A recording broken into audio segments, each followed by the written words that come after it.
Ladies and gentlemen, welcome back to the Sports and Nonsense podcast. We are recording for the second week in a row. Finally made it 2 weeks in a row. With no,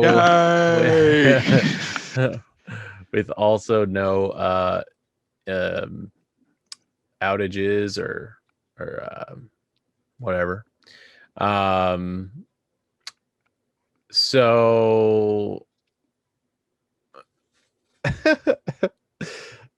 I just saw this article that ESPN posted that says Tom Brady says he'd trade 2 New England Patriots Super Bowl wins for a perfect season, semicolon, Eli Manning interjects. Did you see the second part of that? No. Oh, so it said Tom Brady was asked if he would trade 2 Super Bowls to go 19-0 and win Super Bowl. He said, "Oh yeah, for sure." 42. Yeah. And he said, let's be real. Yeah. And then Eli Manning retweeted the Sunday Night Football and NBC post about it and said, never. Dude, he's so funny on Twitter. I absolutely love it. Yeah. But to be fair, though, even Tom Brady's pretty funny on Twitter. Yeah. I got to give credit where it's due. So that'd be funny. That was funny. So the draft was this last week, and we did a little draft show that I haven't posted yet. Just because I found out last week, if any of you were watching or listening, we did our first video podcast on the Name Pending Productions YouTube channel. And do you want to take a gander at how long it took that video to render? 5 hours. No, it wasn't that long, but it the was long one. The long one, right? No, the one that we did, the podcast one. Oh, like it was like an hour or 2? It was 2 hours.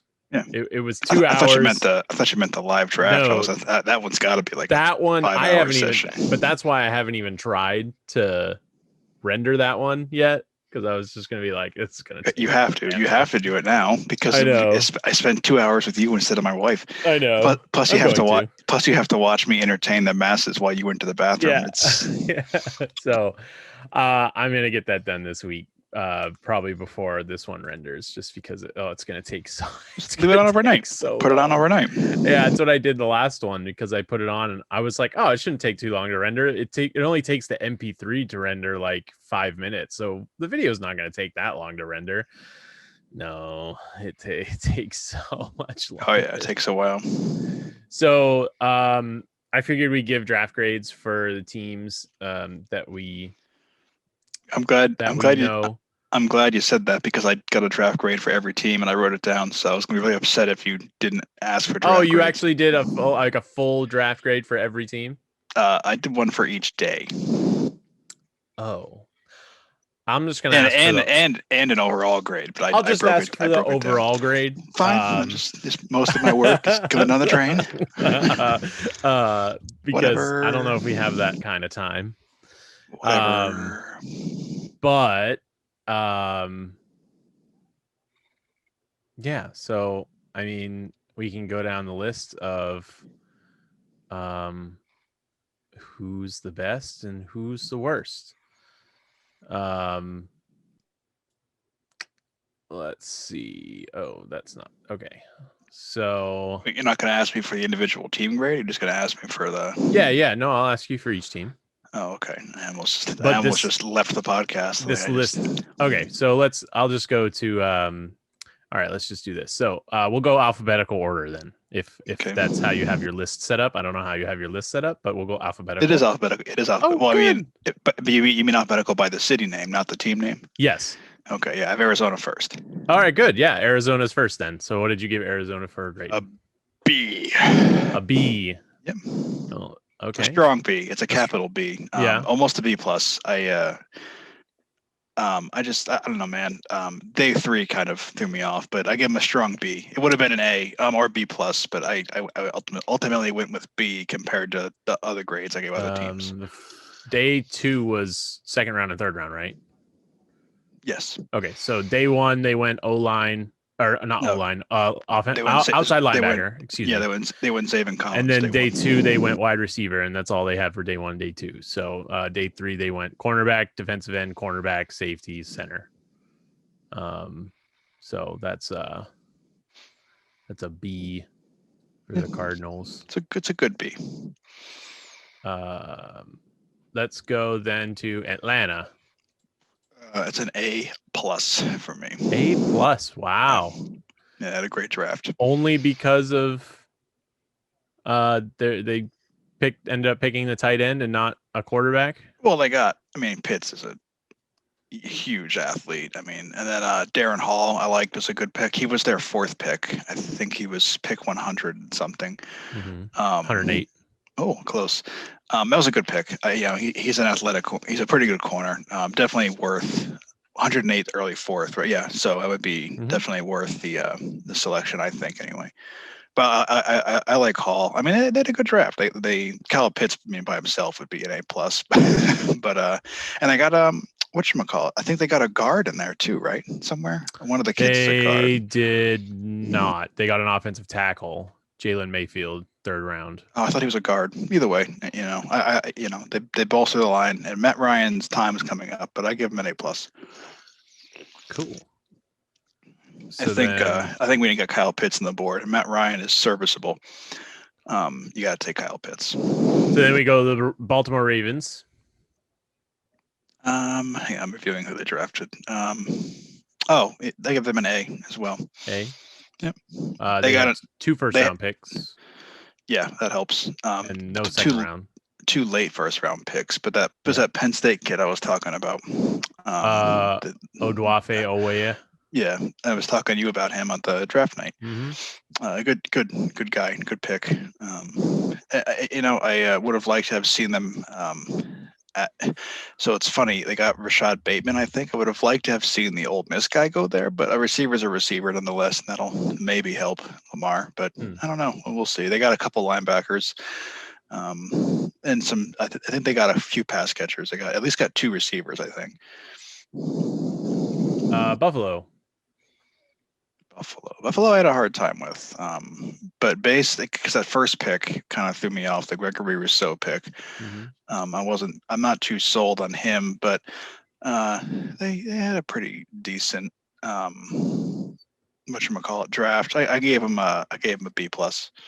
They were basically bolstering their line because the first 2 picks they picked were defensive ends, and then the second 2 picks they picked in the 3rd and 5th rounds were offensive tackles. So they're basically just bolstering both their lines on both sides of the ball. So they'll be good again this year. So yeah, I gave him a B plus, but it's a shaky B plus. It was one of those.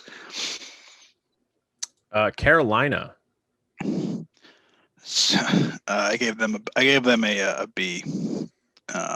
J.C. Horn, really good cornerback. But I only gave him a B because I think they could have gotten J.C. Horn and still traded. But they had quite the draft class, didn't they? Didn't they have quite a few picks? I think they did have a lot of picks. 1, 2, 3, 4, 5, 6, 7, 8, 9, 10, 11 picks.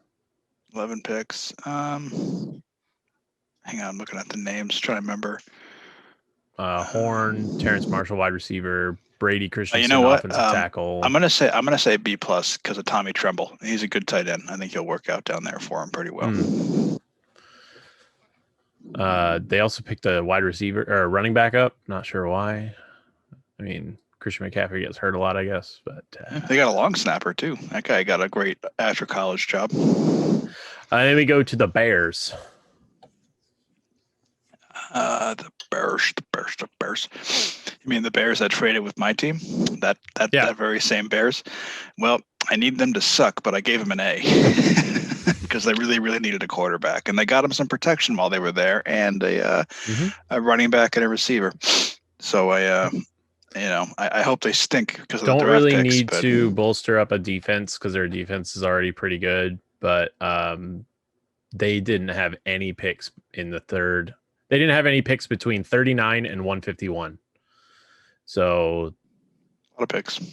They could have tried to trade up into the 4th round to get someone better, maybe, but I don't know, not having a pick in like over 100 picks is crazy.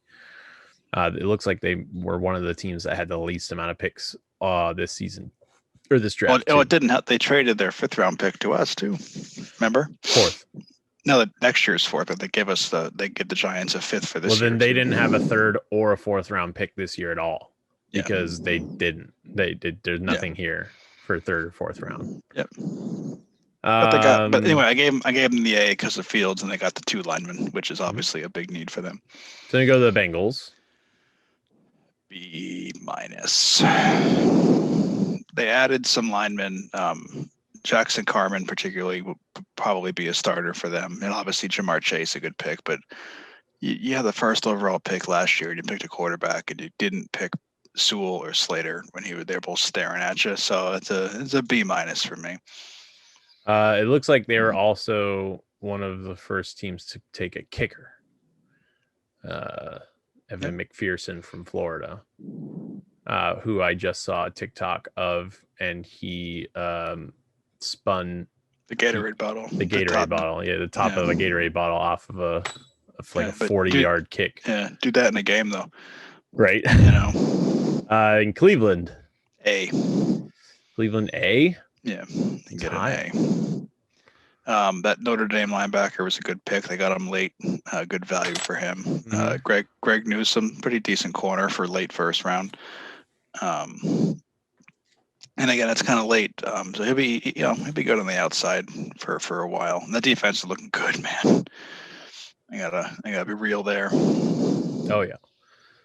Dallas. F. No, I'm kidding. I hate them, but they get an A. They needed a defense. They essentially drafted a defense. They also picked up 11 players.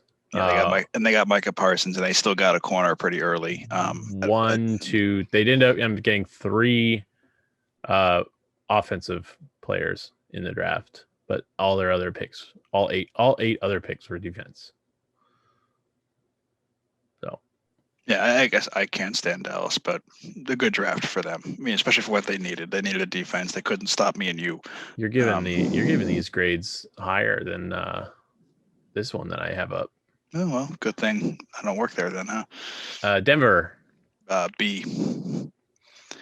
Well, you know what? No, I'm sorry. B-. I was gonna say I would have gone lower than that. Maybe B-, C+. B-, B-, C+ range. You know what? C+, because I forgot that they need a quarterback.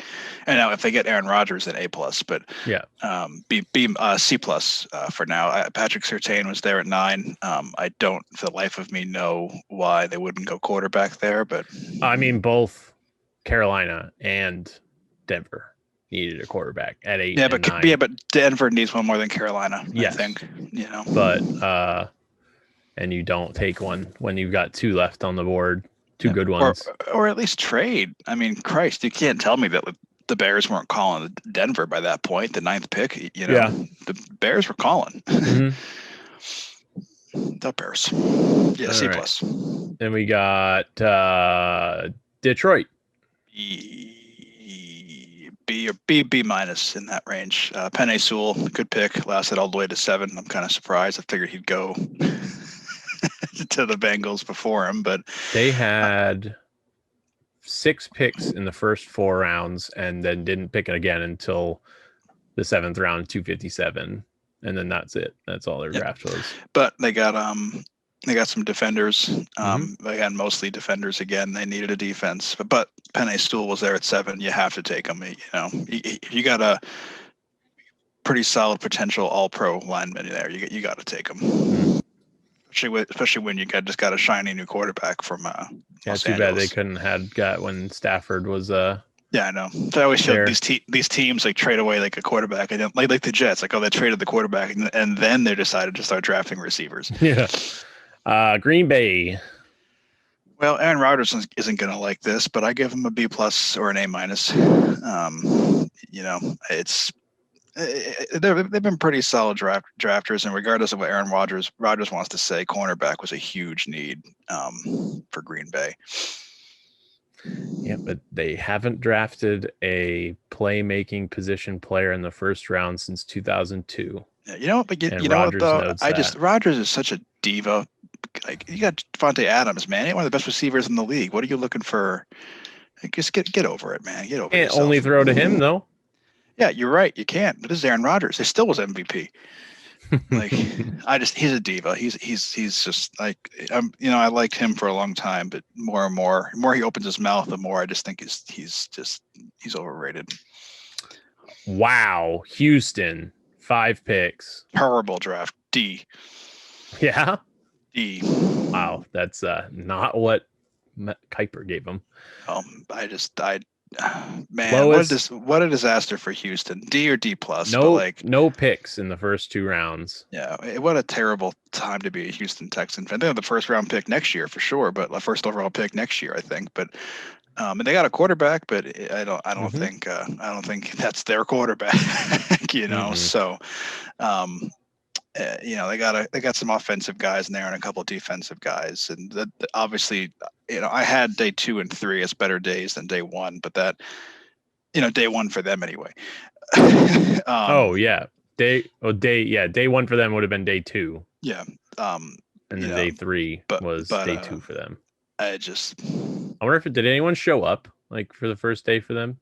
Probably. Like first day and a half. Oh yeah. Because you're still trying to get was anyone in the war room? You're still trying to trade in, offer somebody a bag of footballs and a unlimited, not unlimited supply, and offer somebody a bag of footballs and a year's supply of Taco Bell, but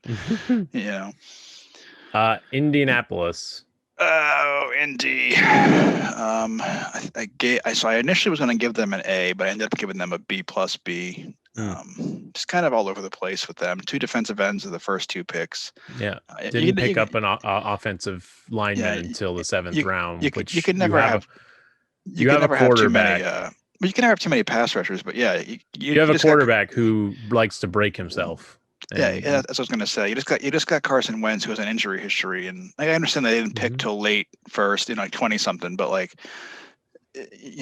fine, grab your defensive end there, but then you got to grab a guard or somebody in the 2nd round. They grab another defensive end, and I understand it's based on their draft board, but I just felt like you got to protect Carson Wentz because he's got no chance back there half the time anyway. Let's see, Jacksonville, A plus. Really?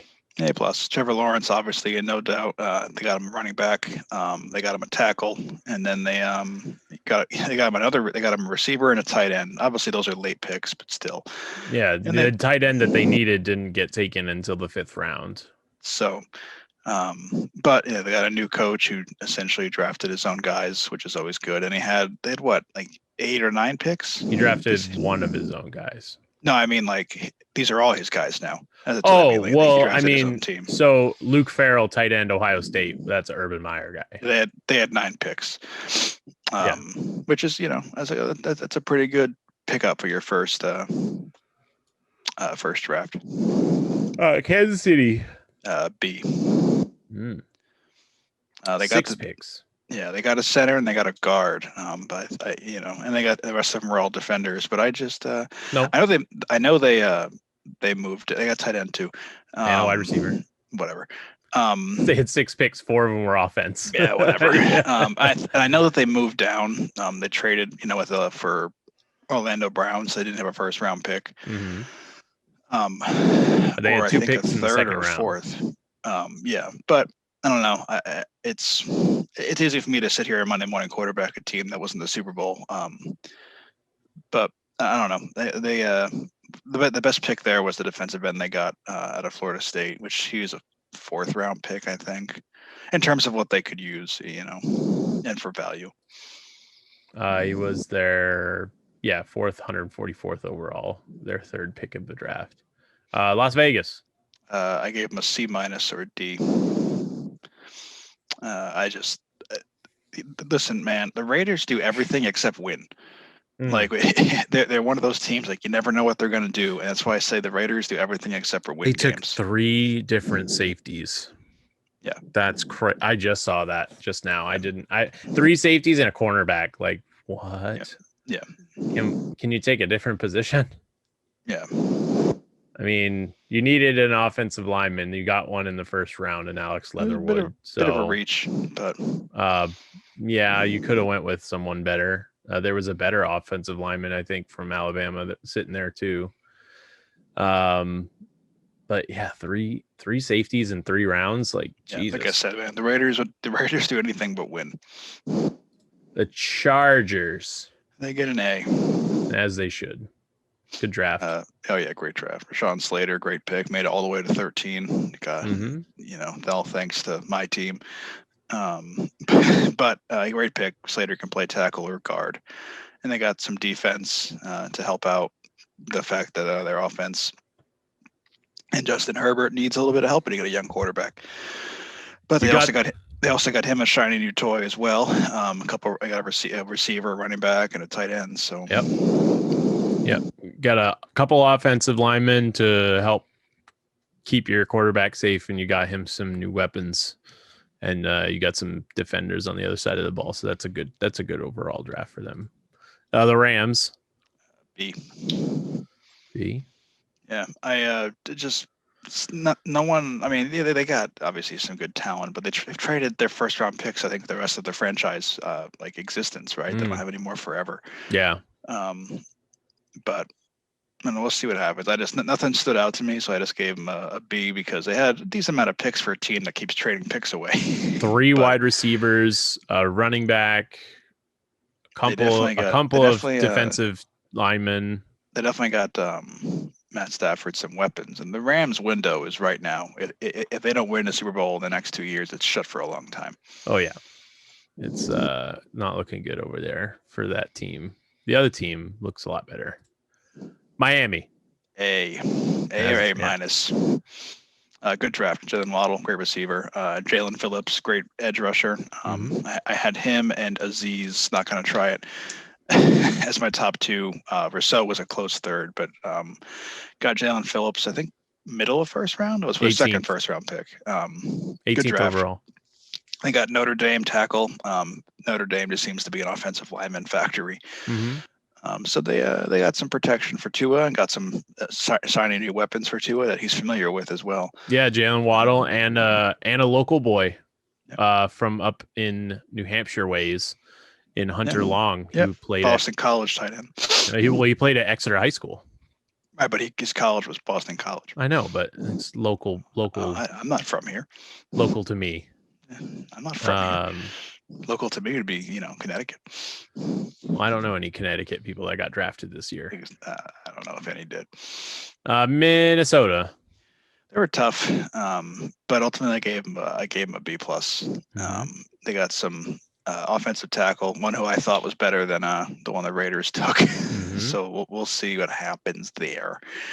And then they got a quarterback. So that was a second pick they had, which kind of doesn't necessarily start the death toll for Kirk Cousins. No, it's a third round pick. It was a third round quarterback. So yeah, but you got a quarterback with a relatively high pick.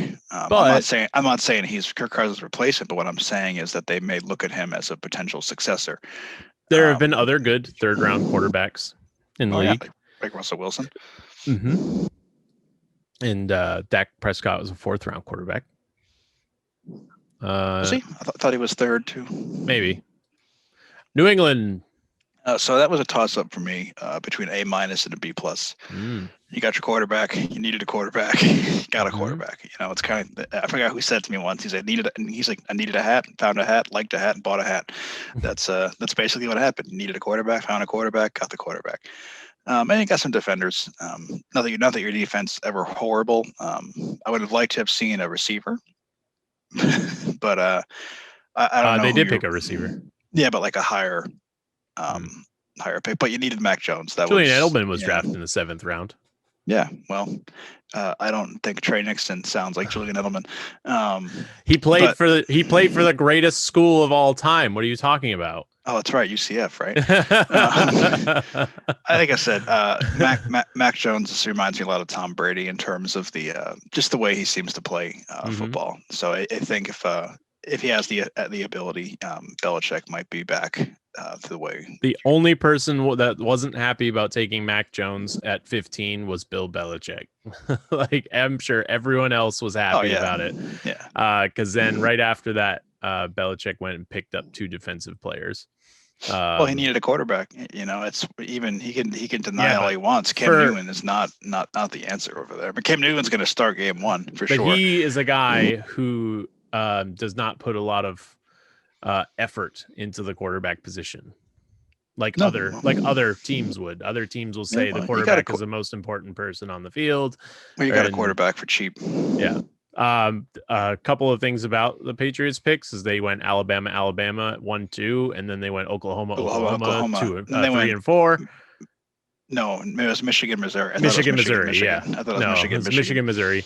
And then first time since 1995 that they drafted a player named Bledsoe. So basically he's just he was pulling school names out of a hat and just said, pick somebody from this school. I'm done. I'm going home.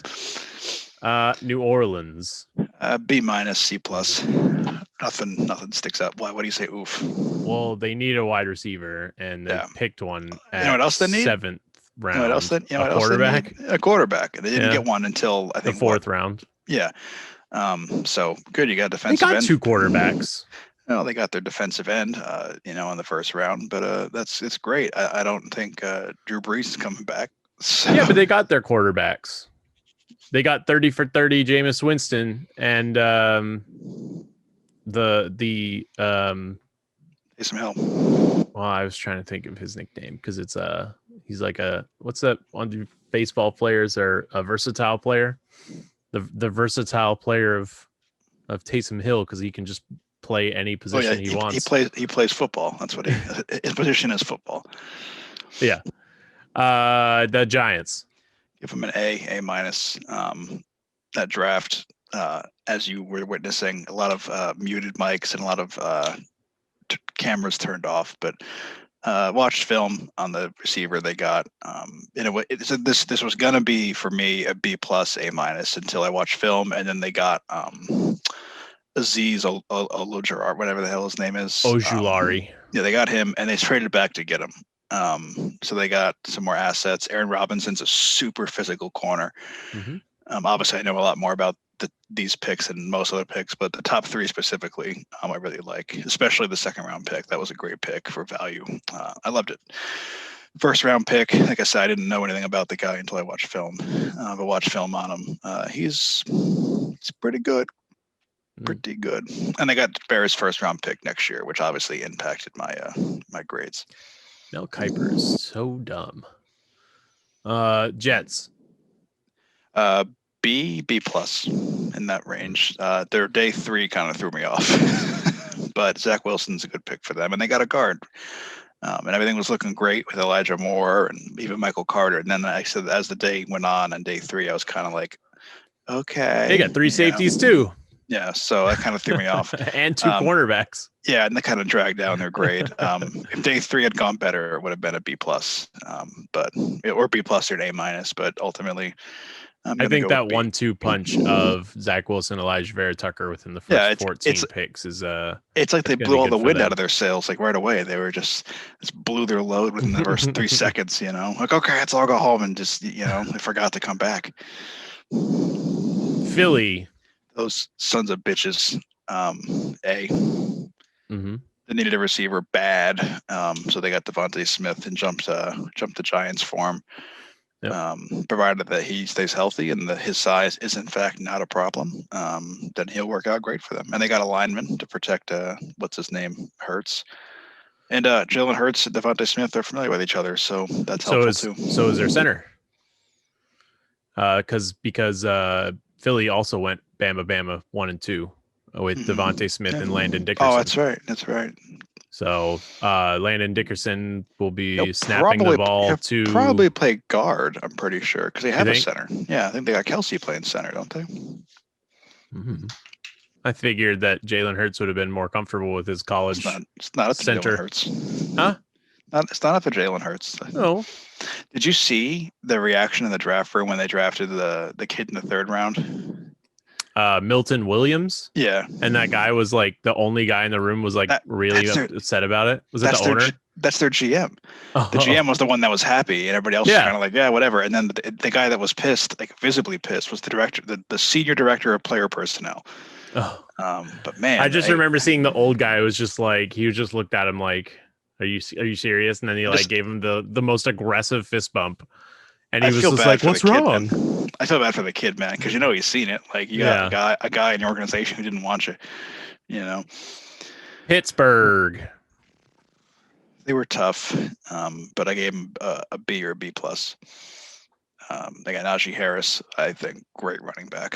That was the first round. He reminds me a bit of Le'Veon Bell. Yeah. Which obviously helps, but they didn't address a quarterback successor, which was kind of surprising. That's a name.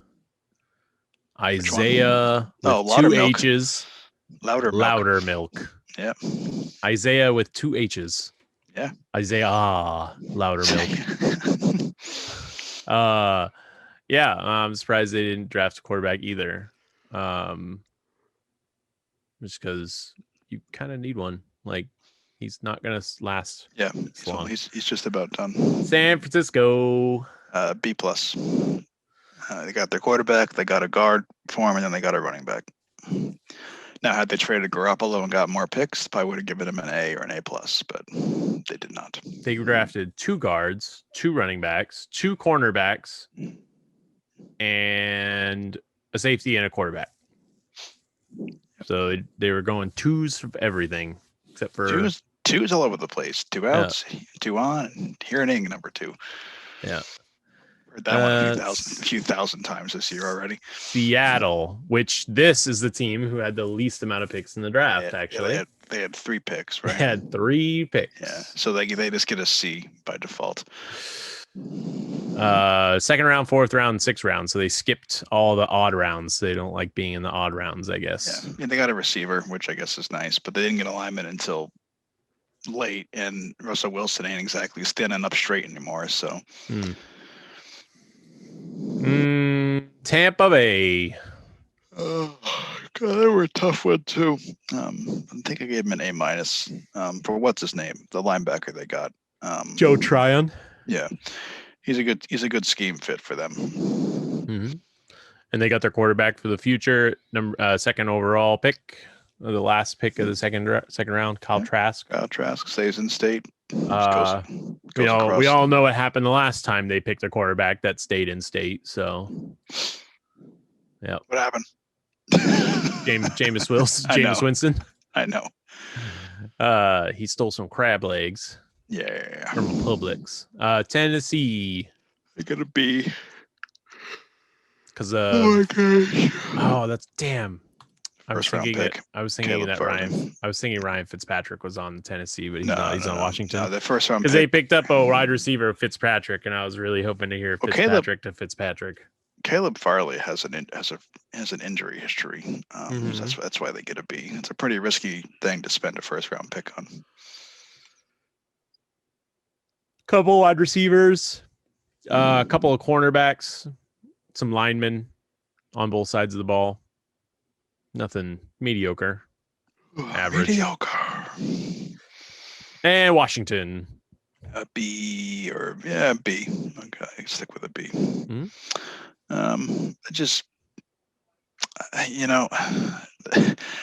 I could sit here and say what are their needs, and the obvious need is quarterback, even though they have Fitzpatrick. And they didn't draft a single quarterback, which isn't a bad thing because if he doesn't work, then it doesn't work. But it just seems like they kind of just spitballed it almost. But the players they did get are pretty good, especially Javon Davis, the Kentucky linebacker. So we'll see what happens.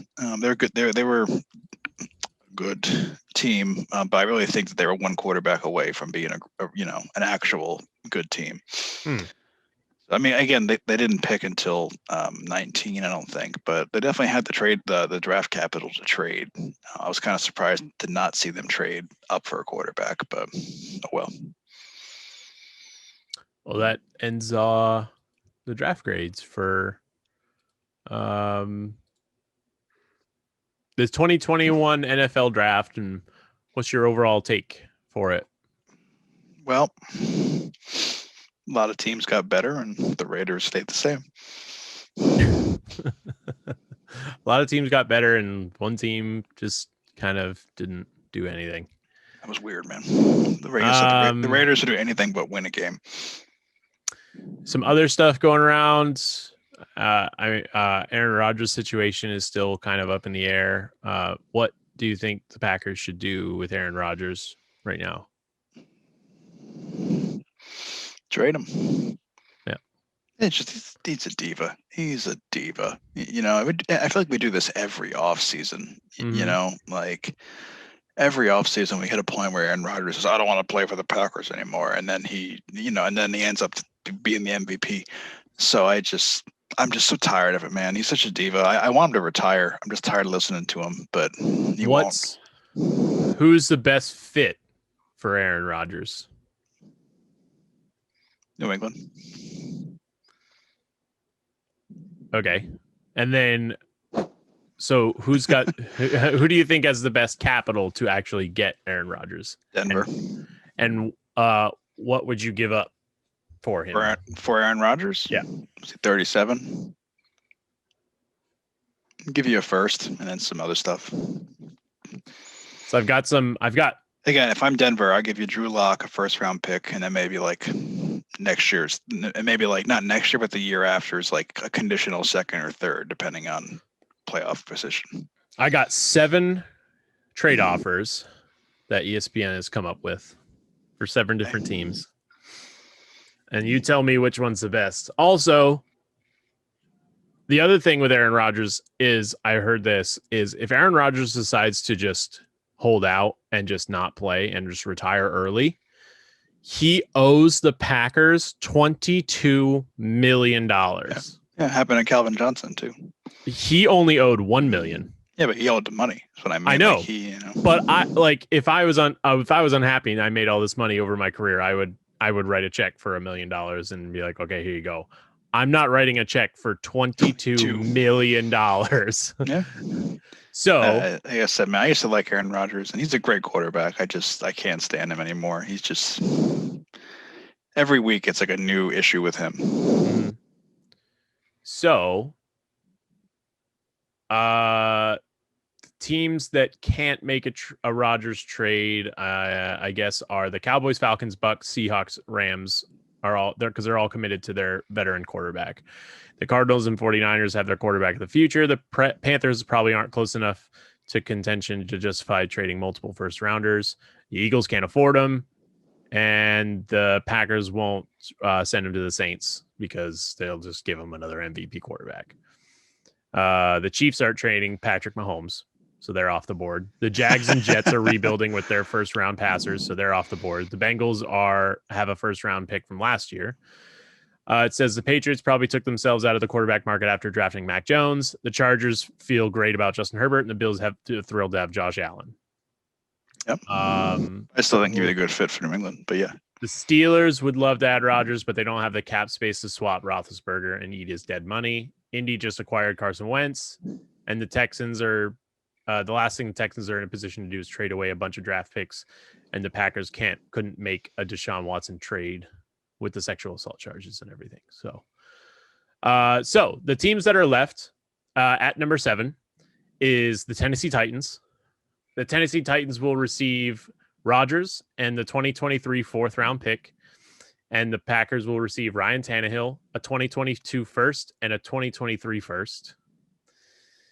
At number 6, the Raiders, which the Packers will receive Derek Carr, 2022 first, a 2022 second, a 2023 first, and the Raiders will receive Rodgers and a 2023 fourth round pick. At number 5 is the Browns. Hang on. I'm trying to write down the. Oh, do you want me to go back? No.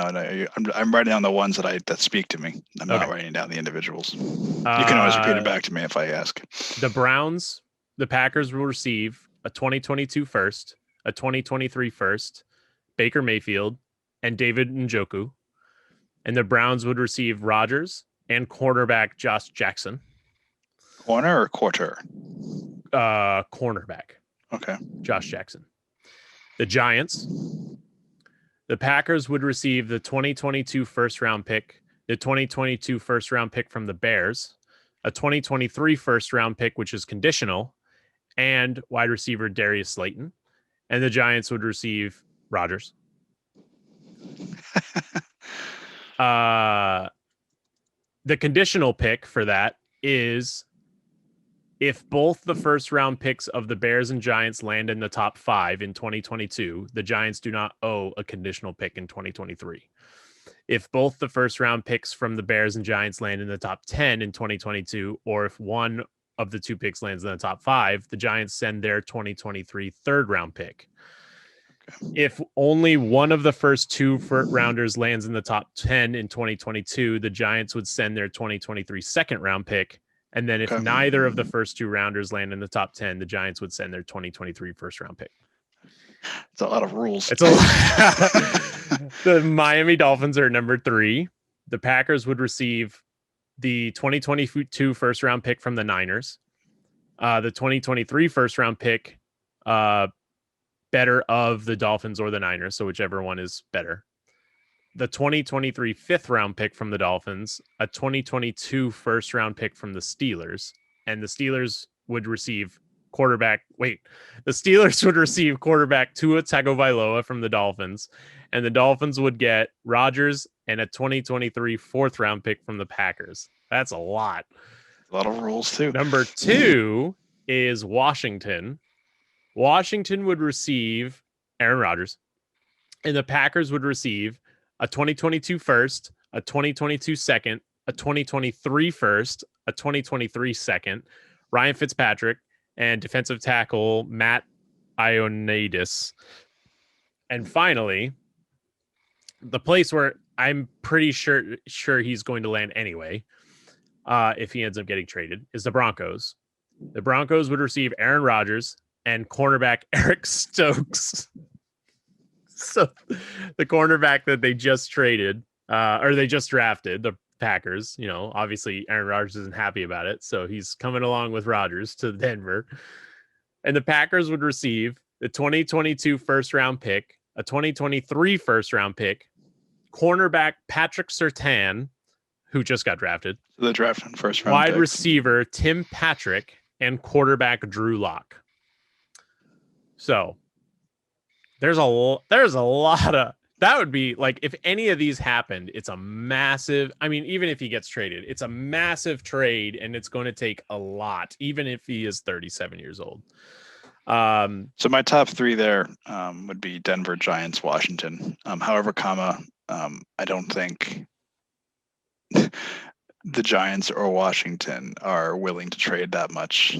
But if I'm Green Bay, I would take one of those trades. You wouldn't want to trade like your or like, Cleveland. Cleveland was a pretty good offer with Cleveland Baker was good too. Baker and Njoku. You wouldn't trade 2 first round picks for potential to get to at least the NFC Championship for 2 years with Aaron Rodgers? No. Oh, I would. I wouldn't. You know why? Why? Only 2 years.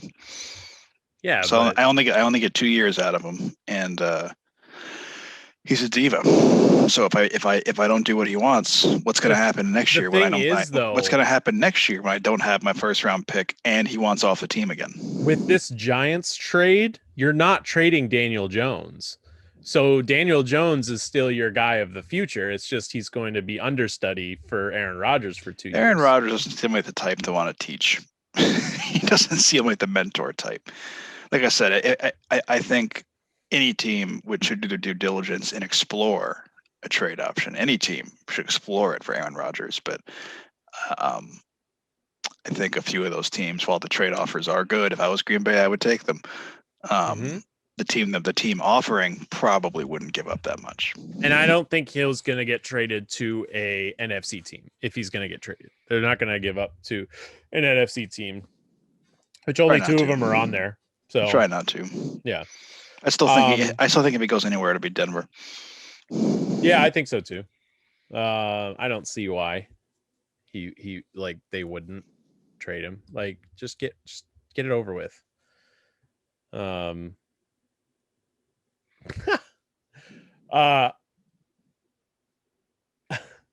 do you know that in June a murder is going to be taking place on live pay-per-view? No. Okay, so Logan Paul, who is a social media influencer, And a tool. Has can't forget the most important part of his life. Yes. He has accepted to fight Floyd Mayweather at Hard Rock Stadium in Miami. This would be the first time in my life that on pay-per-view. This would be the first time in my life that I have to root for that arrogant son of a bitch, Floyd Mayweather. Oh yeah. I mean, it's a lose-lose. Whoever you root for. Yeah, we all lose. But yeah, but we get to witness a murder. And apparently, I just found this article. How many times is Floyd going to retire? At this point, he's got to have retired more than Brett Favre. I don't know. But I did find this where it says former NFL wide receiver Chad Johnson wants to fight on the undercard for this. That's Chad Ochocinco. It's listed under here as Chad. Maybe he changed his name back. I think he might went back, but yeah, that was Ochocinco. He wants to fight under who? He wants to fight on the undercard for that. Yeah, he wants to fight earlier. He wants to fight on that card, which would be hilarious. So maybe we'll witness two murders. Didn't he get like in a really big fight with like a cornerback when he was a Bengal? Or am I thinking of somebody else? But I think he should just fight a cornerback that he didn't like in the NFL. Just have them get out there with the, but like don't tell the cornerback. Just have him show up. Yeah, you know. Oh, that's funny. I can't wait for that. I can't wait to watch that. This is fun. Yeah, it's fun to pretend. In other news around the sports world, it looks like it happened today. The Orioles no-hit the Mariners today, so that was cool. John Means threw his first no-hitter in 50 years for the Baltimore Orioles. So good on them. Yay. Good on the Orioles for doing something with their life. Mets still haven't done anything to help their pitching staff. Yeah, it's the best matchup in sports. It's DeGrom versus the Mets bullpen. Yeah, I saw one that was like I can't remember exactly what game it was, but somebody like photoshopped like one of the stats, and it was like I forgot the pitcher's name. I'm drawing a brain fart, but essentially instead of like putting like has not let up a run in whatever innings, it said has not murdered batting rotation or batting lineup yet.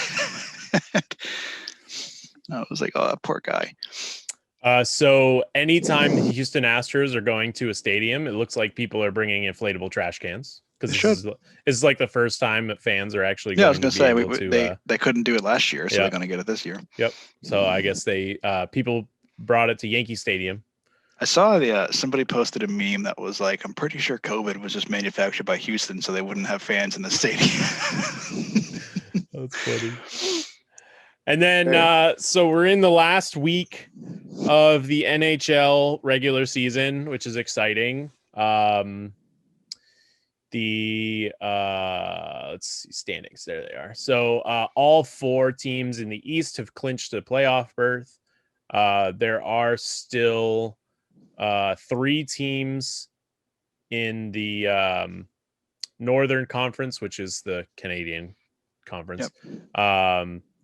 That are vying for a playoff spot. There are three teams in the West that are vying for a playoff spot, and there are two teams in the Central Division that are also vying for that last playoff spot in that division. So it looks as though with the East Division, the top four teams are separated by 5 points. So the number one seed could go to any of these teams, depending on how poorly they do in the last few games and how well the other teams do in the last 4 games. So that's interesting. So we'll see. And the reason why I bring this up too is because I don't know if anyone that listens or watches this podcast watches hockey, but I do a lot. And there is a player on the Capitals team. His name is Tom Wilson, and he is a thug. Like, when you think of a hockey player and you think of a guy who fights, you think of him as a goon. Or, you know, a goon is someone who sticks up for their teammates when they get like a big hit or something. But no, this guy is a thug, and he needs to not be in the league anymore because he's going to kill somebody.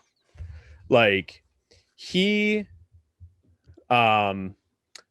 boarded Brandon Carlo, who was out for 2 months with a concussion, and he couldn't play.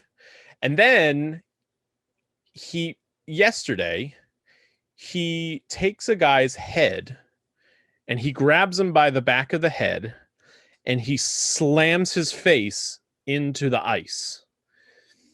And he received a double minor for roughing, which is a 4-minute penalty, and 10-minute misconduct penalty, which means he is off the ice for 14 minutes, and then he can come back into the game. And there was more than 14 minutes left in the game. And then the NHL fined him $5,000, which is the maximum finable penalty in the NHL. Like, you can't fine anybody over $5,000. But he wasn't suspended, and he should be, because he's a thug and he is going to hurt somebody. And the thing of it is Artemi Panarin, who is the one that he slammed his head into the ground or into the ice, he's not playing the rest of the season. He's out for the rest of the season because of the injury that he's sustained. Well, then the suspension for him should be the rest of the season. I agree. He should be suspended for the rest of the season as well. I'm not saying you should suspend players who injure other players to match their injury, but if it's like, and I get that fighting is a part of hockey. But fighting is a part of hockey, but this wasn't that's fighting. Not fighting. That's trying to hurt someone. It was sucker punch, and then he forcibly pushed or like knocked this other guy's head. That's what I mean, though. Ice. Like the difference between, so that you have your normal fights. And I don't know a lot about hockey as much as you do. Sure. You have this is, maybe I'm speaking on behalf of the fan that we have listening. You have your normal fights. Yes. And obviously a fight, you're intending to harm the individual in some way. You're not intending to hurt, but you're intending to knock him out. Yeah, you're fighting. It's a fight. But you're not, much like in the NFL or the NBA or MLB, you're on different teams, you have your boys, but you're all professional athletes. Yeah.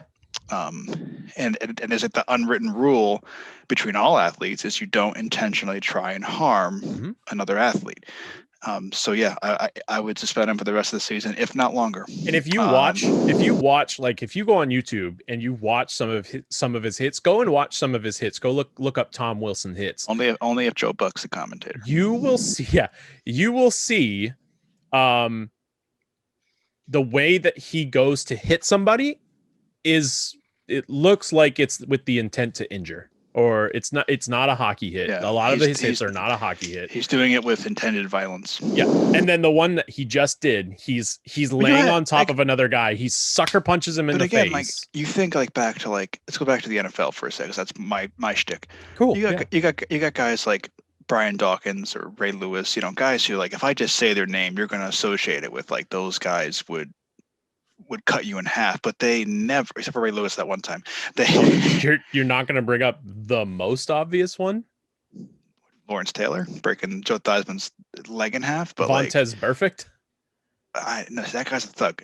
That's what. Hang on. This is your comparison. What I'm getting at. Oh, okay. You have players like Brian Dawkins and Ray Lewis. Ray Lewis killed a guy, but we're not going to talk about that.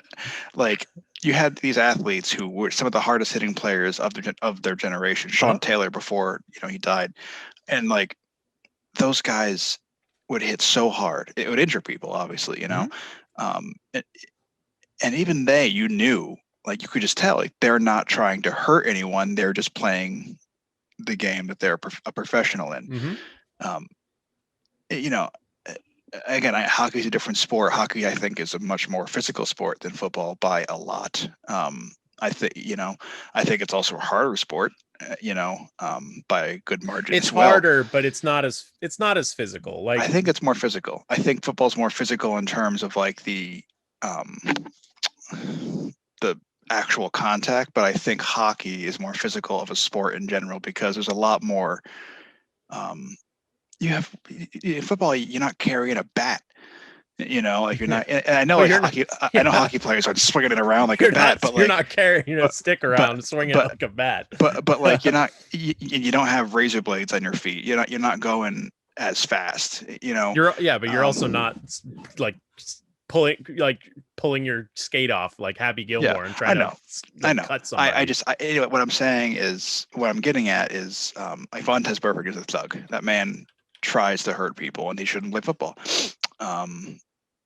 Any athlete who intentionally tries to harm another athlete, I don't think should play ever again, personally. But and that breaks up the integrity of the game there. And that's the fighting. Okay, whatever. The sucker punch, I can just say, okay, you're just an asshole. But the smashing his head against the ice is kind of like my line drawn. And there is a player he was in the NHL. His name was Marty McSorley. In 2000, in 2000, they didn't call it a hit; they called it an assault. It was an on ice assault against a player named Donald Brashear, in which Brashear suffered a severe concussion. What he did is he took his stick and swung it like a bat and cracked the dude in the head. Yeah, that's and that's not hockey. It led to McSorley's suspension, and eventually he retired from the NHL after that. And that's part of the reason I felt that what's his name in Cleveland, Myles Garrett, his name. I felt that is the same. Like, that guy should be playing football. Like you grabbed his dude's helmet and swung it at him like a hammer. That guy shouldn't be playing football. That's pretty much where I stand about that. I don't care what Mason Rudolph said to you. You shouldn't be playing football. You can beat his ass in the parking lot, but just, there's no place for that crap.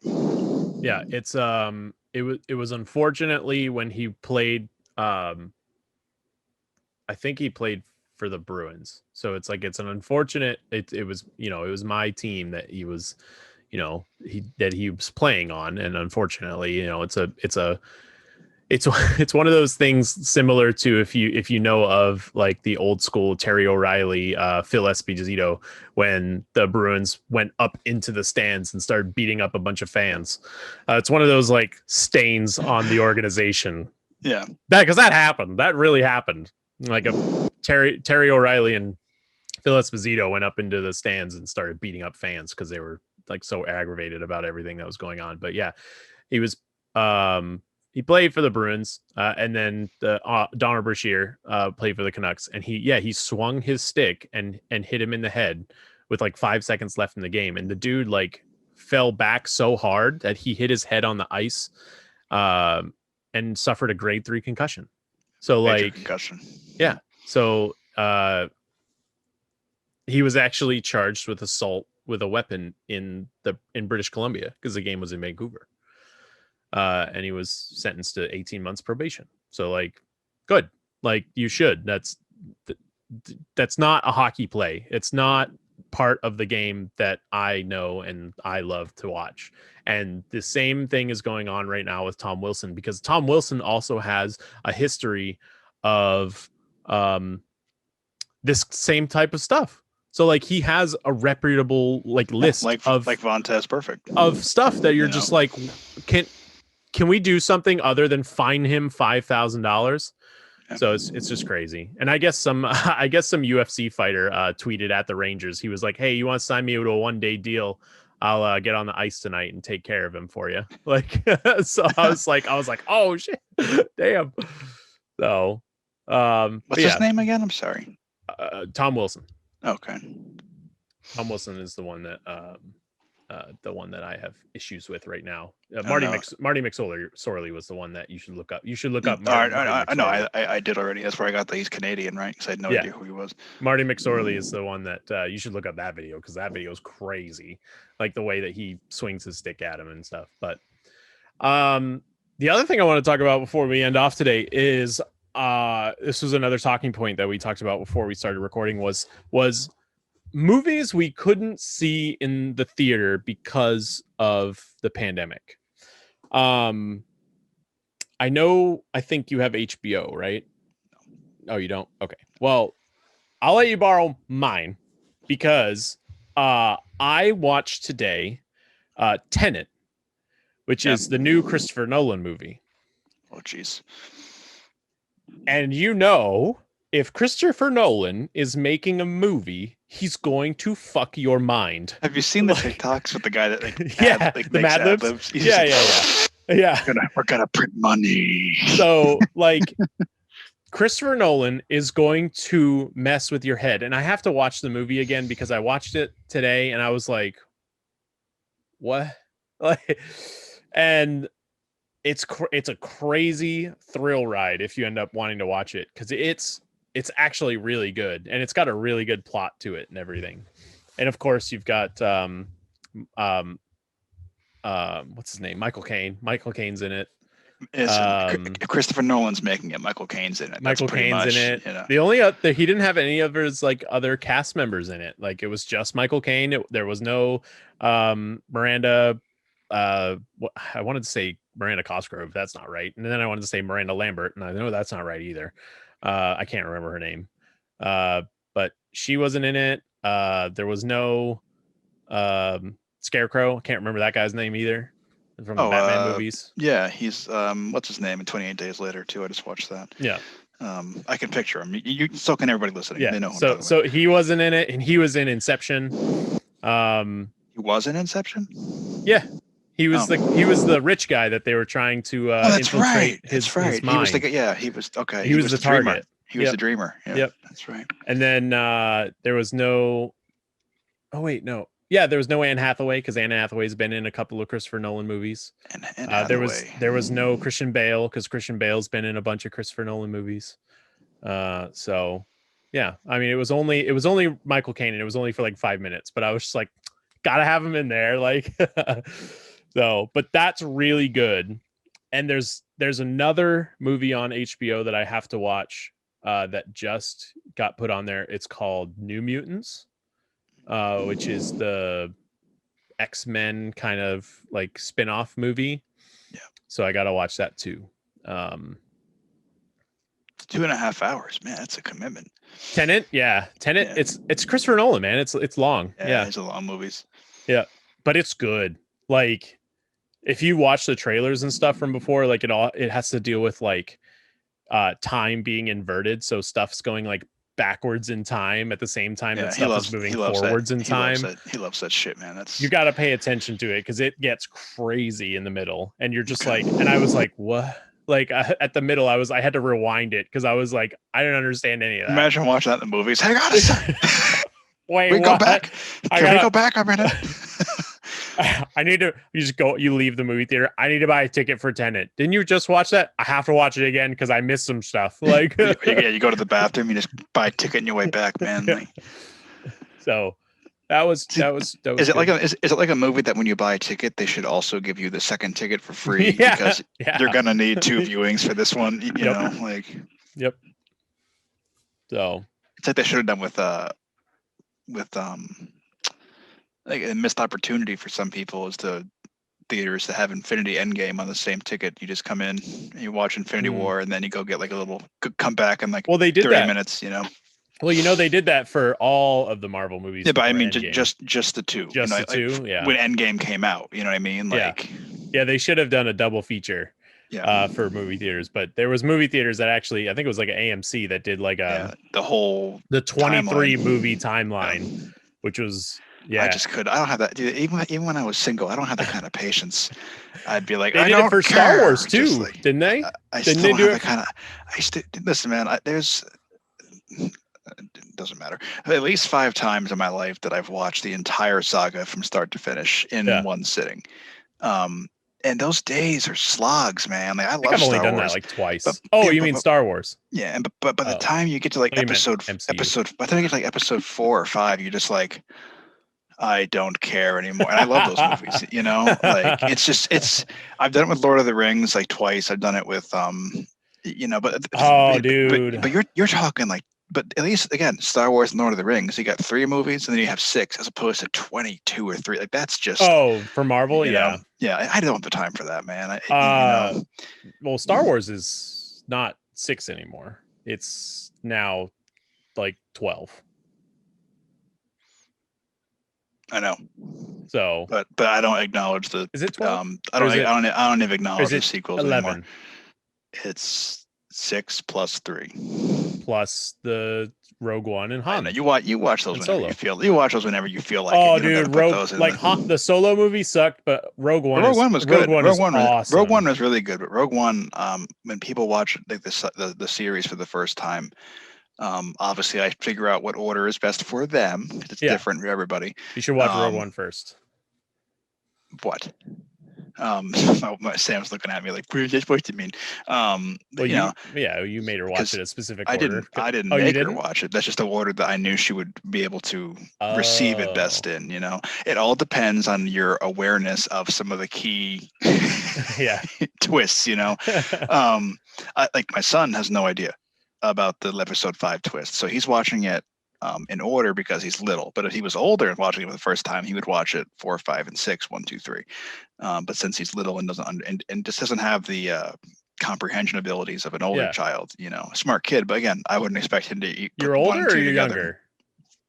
Well, my 2-year-old's not watching Star Wars. I'm telling you. Well, that's why I was confused. He's a smart kid, but I just don't think he has the comprehension skills for movies that long to put 1 and 2 together. But yeah, man, 22 movies. That's too many movies. Any session like that where I need to go home and go to bed and come back and it's still happening is too long. You know, that's just me though. Yeah. And and I've been I know you don't care, but I've been watching a lot of anime recently. You're right. I don't care. Yeah. Not judging. I just don't watch it. I mean, I've to each their own. Never interested me. It's like I'm only watching like the popular ones. Like I don't get into like all the like I remember I fell asleep when I was a kid and I forgot what show was on, but it was just a show, you know, I wasn't like watching it. Mm-hmm. And my grandmother came in the room and there was some huge anime titties just on the screen. She's like, what? And she's like, what are you watching? And I'm like, huh? Like I'm like about to fall asleep. I wasn't watching it, you know. You were watching Cartoon Network and probably Toonami came on. Adult Swim. You were watching Adult Swim and then Toonami came on and now there's just anime titties. Yeah, and I was like, like falling asleep. I wasn't actually watching it. And she's like, what are you watching in this house, Richard? And I'm like, I'm not watching anything, Grandma. Like, I'm just I fell asleep with it on. I'm sorry. I was watching Family Guy. I don't know what this is. Like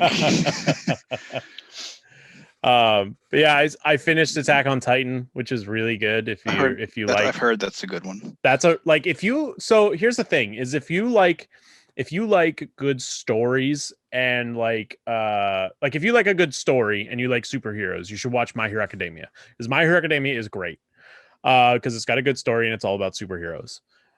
If you like blood and gore, then Attack on Titan is for you, because Attack on Titan has a great story and it's bloody and they swear and it's awesome. And then I just started watching Demon Slayer, which is on Netflix. Like I said, man, that's really good too. To each their own. I know that at least when I was a kid, there was a lot of like negative stigma with watching anime. I never cared. Mm-hmm. It's just a TV show, you know. If that's what you're into, then cool, man. It's adult cartoons. Yeah, it is. I watch Family Guy, man. I'm not going to judge someone for doing something that they like to do. I just never got into it. You know, I see the appeal, and I definitely wouldn't be against getting into a series. I just don't. You know me. I don't watch enough TV to really. Yeah. Get into. Well, it's because like I know you watch a lot of movies, but you don't watch a lot of TV shows. I like to watch a lot of TV shows because that's how I fill my time. Like if I'm off my TV shows, I have to have a very familiar not concept, but I bet you're very familiar with the source material. That's why I watch The Witcher and I'll watch Kenobi and I'll watch eventually the WandaVision once once I get through upsetting you. But I just like people recommend TV shows like hey, Game of Thrones. That's why I couldn't get into Game of Thrones. I just didn't care, And I knew how it ended because I was I exist on the earth, so so I know what happens at the end. Well, man, if you want to watch like some anime, and I won't recommend any inappropriate animes, but I think that your son would like My Hero Academia too, because it's TV 14, so it's not like it's bloody or anything, or there's no swearing, but it's all superheroes and it's all colorful and stuff. It's pretty good. The main character though is a whiny bitch. I've gone upstairs. I've gone upstairs a few times, and he's been watching what I think is anime. I don't think he knows it's anime, or it might not even be. I don't know. It just the Pokemon series. That's anime. No. I can't get him into that. I don't know why. I used to watch the hell out of that show. I have watched anime. Yeah, it is anime. Yeah. I used to watch the hell out of that. And Yu-Gi-Oh. Pokemon and Yu-Gi-Oh. Yeah, I used to watch the hell out of Yu-Gi-Oh when I was a kid. Dude, old school WB shows are like that's my childhood. That's what I used to watch it on. Shaolin Showdown. Yeah, I forgot that those are anime, aren't they? Yeah. So yeah, I guess I have watched anime, but Yu-Gi-Oh is great too. Yu-Gi-Oh was. Try watching Yu-Gi-Oh as an adult, and you can see this show was made for kids, because you can just tell.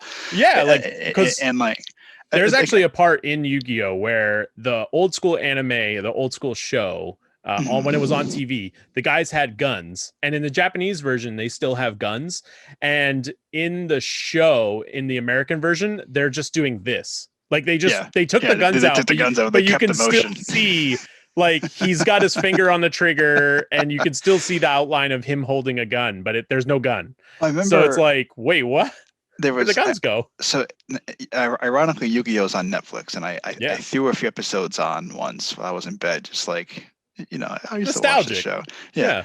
And it was like towards the end of season 1. Yeah. Because again, that's what I remembered the most. So the big duels or whatever. Oh, yeah. And Dueling Island was like the most memorable thing for me when I was a kid. For me, season 2 was the best one when I was a kid. Battle City? Anyway, Battle City. Yeah. But there was a part, and I remember. I'm never gonna forget their names because it was such a big part of like my 4th grade. It was Joey. Joey was dueling somebody, and he was waiting. He had to pick a card. And they were like, well, use the power of friendship. And I'm like, that's... And like, as a kid, you're like, yeah, do it. And as an adult, I'm like, the card's going to suck. And it's just fun. Like even watching like Pokemon, like as an adult, like with my kid, like there are parts like as a kid, you're like, yeah. And as an adult, you're like, the reality sets in and you're like, you're going to pay for those taxes, boy. Like, what, the one I remember from when I was a kid that I look back on, I'm like, what the hell is this episode? Is the Kangaskhan episode where the kid goes missing and he gets adopted by a Kangaskhan, and then his mother and father are on safari trying to find him, and at the end of the episode they just become members of the Kangaskhan family. Like, it was wild. I'm like, man. What the hell is this? It's like, wild. It's wild. Like, but so you see like the difference. Like if you watch like the Clone Wars animated series, the 3D animation, not like the original 2D. The very first episode, it's very much a kids show. Where like it's like I'm never gonna forget it because it's Yoda and like 5 clones, and he's teaching them if you just try your best, you can overcome any obstacle. You can see the clear lesson. But then by the last episode of the Clone Wars, they're just like the universe is dark and scary, But Pokemon and Yu-Gi-Oh never got like that. They stayed a kids show throughout. Hang on, let me finish. They had some dark moments, and they got darker as they went on. But ultimately, they still stayed. Like a kid's show, whereas Clone Wars very much grew up with its audience. Yeah, that from season 1, because Clone Wars was also going on. Like they just made the final season. I know this past like 2 years ago. Last May the 4th was the last episode. Yeah, the season finale. Dave Filoni knew what he was doing. Dave, I would make any dinner Dave wants.